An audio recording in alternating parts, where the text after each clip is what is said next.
ಚುನಾವಣಾ ಸಂದರ್ಭದಲ್ಲಿ ಒಂದು ಮಾತು ಹೇಳಿದ್ದೆ, ಕಮಲ ಕೆರೆಯಲ್ಲಿದ್ದರೆ ಚಂದ,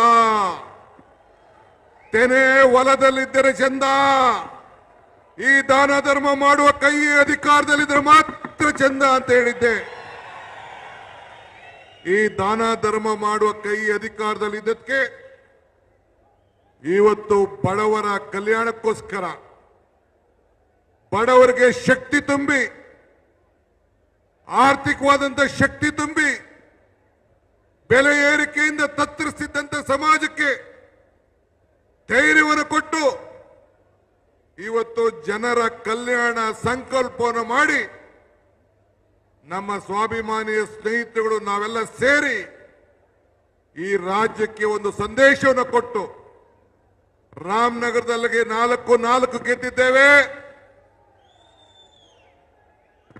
ಮಂಡ್ಯದಲ್ಲಿ 7 ಸೀಟ್ ಗೆದ್ದಿದ್ದೇವೆ, 6 ಸೀಟ್ ಗೆದ್ದಿದ್ದೇವೆ, ಮೈಸೂರಲ್ಲಿ ಗೆದ್ದಿದ್ದೇವೆ, ಚಾಮರಾಜನಗರದಲ್ಲಿ ಗೆದ್ದಿದ್ದೇವೆ, ಕೊಡಗಿನಲ್ಲೂ ಗೆದ್ದಿದ್ದೇವೆ, ಚಿಕ್ಕಮಗಳೂರಲ್ಲೂ ಗೆದ್ದಿದ್ದೇವೆ, ಮುಂದಕ್ಕೆ ಹಾಸನದಲ್ಲೂ ಗೆಲ್ತೀವಿ ಅನ್ನೋ ಒಂದು ಆತ್ಮವಿಶ್ವಾಸದಿಂದ ಇವತ್ತು ನಾವು ಇಲ್ಲಿಗೆ ಬಂದಿದ್ದೇವೆ.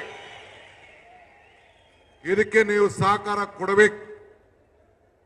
ನಮಗೆ ಈ ಹಾಸನದ ಇತಿಹಾಸ ನೋಡಿದ್ರೆ ನನಗೆ ಬಹಳ ನೋವಾಗ್ತದೆ, ಕ್ಷಮಿಸಬೇಕು. ಅನೇಕ ರಾಜಕಾರಣಿಗಳು ಅನೇಕ ಕುಟುಂಬಗಳಿಗೆ ಇವತ್ತು ನೋವನ್ನು ತಂದಿದ್ದಾರೆ. ಹೆಣ್ಣು ಮಕ್ಕಳ ಗೋಳು, ಆ ತಾಯಿಯ ಹಸ್ತಾಂಬೆ ರಕ್ಷಣೆ ಮಾಡಲಿ ಅಂತ ಹೇಳಿ ನಾನು ಆ ತಾಯಿಯಲ್ಲಿ ನಿಮ್ಮೆಲ್ಲರ ಪರವಾಗಿ ನಾನು ಪ್ರಾರ್ಥನೆ ಮಾಡ್ತಾ ಇದ್ದೇನೆ.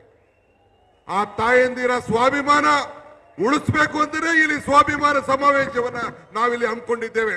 ಇದನ್ನ ತಾವೆಲ್ಲ ಗಮನದಲ್ಲಿ ಇಟ್ಕೊಳ್ಬೇಕು. ನಾನು ಇದ್ರ ಬಗ್ಗೆ ಹೆಚ್ಚಿಗೆ ಮಾತಾಡೋಕೆ ನಾನು ಹೋಗೋದಿಲ್ಲ. ತಮ್ಗೆ ಹೇಳದಿಷ್ಟೇ, ಚುನಾವಣಾ ಸಂದರ್ಭದಲ್ಲಿ ಒಂದು ಮಾತು ಹೇಳಿದ್ದೆ, ಕಮಲ ಕೆರೆಯಲ್ಲಿದ್ದರೆ ಚಂದ, ತೆನೆ ಹೊಲದಲ್ಲಿದ್ದರೆ ಚಂದ, ಈ ದಾನ ಧರ್ಮ ಮಾಡುವ ಕೈ ಅಧಿಕಾರದಲ್ಲಿದ್ದರೆ ಮಾತ್ರ ಚಂದ ಅಂತ ಹೇಳಿದ್ದೆ. ಈ ದಾನ ಧರ್ಮ ಮಾಡುವ ಕೈ ಅಧಿಕಾರದಲ್ಲಿದ್ದಕ್ಕೆ ಇವತ್ತು ಬಡವರ ಕಲ್ಯಾಣಕ್ಕೋಸ್ಕರ ಬಡವರಿಗೆ ಶಕ್ತಿ ತುಂಬಿ, ಆರ್ಥಿಕವಾದಂತ ಶಕ್ತಿ ತುಂಬಿ, ಬೆಲೆ ಏರಿಕೆಯಿಂದ ತತ್ತರಿಸಿದ್ದಂತ ಸಮಾಜಕ್ಕೆ ಧೈರ್ಯವನ್ನು ಕೊಟ್ಟು ಇವತ್ತು ಜನರ ಕಲ್ಯಾಣ ಸಂಕಲ್ಪವನ್ನು ಮಾಡಿ ನಮ್ಮ ಸ್ವಾಭಿಮಾನಿಯ ಸ್ನೇಹಿತರುಗಳು ನಾವೆಲ್ಲ ಸೇರಿ ಈ ರಾಜ್ಯಕ್ಕೆ ಒಂದು ಸಂದೇಶವನ್ನು ಕೊಟ್ಟು ರಾಮನಗರದಲ್ಲಿಗೆ 4 ಗೆದ್ದಿದ್ದೇವೆ,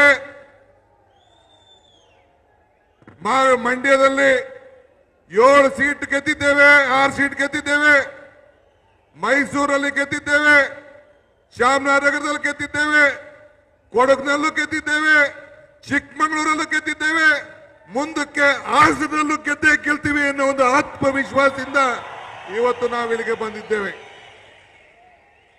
ಇದಕ್ಕೆ ನೀವು ಸಹಕಾರ ಕೊಡಬೇಕು. ನಮಗೆ ಈ ಹಾಸನದ ಇತಿಹಾಸ ನೋಡಿದ್ರೆ ನನಗೆ ಬಹಳ ನೋವಾಗ್ತದೆ, ಕ್ಷಮಿಸಬೇಕು. ಅನೇಕ ರಾಜಕಾರಣಿಗಳು ಅನೇಕ ಕುಟುಂಬಗಳಿಗೆ ಇವತ್ತು ನೋವನ್ನು ತಂದಿದ್ದಾರೆ. ಹೆಣ್ಣು ಮಕ್ಕಳ ಗೋಳು, ಆ ತಾಯಿಯ ಹಸ್ತಾಂಬೆ ರಕ್ಷಣೆ ಮಾಡಲಿ ಅಂತ ಹೇಳಿ ನಾನು ಆ ತಾಯಿಯಲ್ಲಿ ನಿಮ್ಮೆಲ್ಲರ ಪರವಾಗಿ ನಾನು ಪ್ರಾರ್ಥನೆ ಮಾಡ್ತಾ ಇದ್ದೇನೆ. ಆ ತಾಯಿಯಂದಿರ ಸ್ವಾಭಿಮಾನ ಉಳಿಸ್ಬೇಕು ಅಂತಾನೆ ಇಲ್ಲಿ ಸ್ವಾಭಿಮಾನ ಸಮಾವೇಶವನ್ನ ನಾವಿಲ್ಲಿ ಹಮ್ಮಿಕೊಂಡಿದ್ದೇವೆ. ಇದನ್ನ ತಾವೆಲ್ಲ ಗಮನದಲ್ಲಿ ಇಟ್ಕೊಳ್ಬೇಕು. ನಾನು ಇದ್ರ ಬಗ್ಗೆ ಹೆಚ್ಚಿಗೆ ಮಾತಾಡೋಕೆ ನಾನು ಹೋಗೋದಿಲ್ಲ. ತಮ್ಗೆ ಹೇಳದಿಷ್ಟೇ. ಹೆಚ್ಚಿನ ವಿಡಿಯೋಗಳಿಗೆ ಪ್ರತಿಧ್ವನಿ ಯೂಟ್ಯೂಬ್ ಚಾನೆಲ್ ಸಬ್ಸ್ಕ್ರೈಬ್ ಮಾಡಿ, ಬೆಲ್ ಐಕಾನ್ ಕ್ಲಿಕ್ ಮಾಡಿ.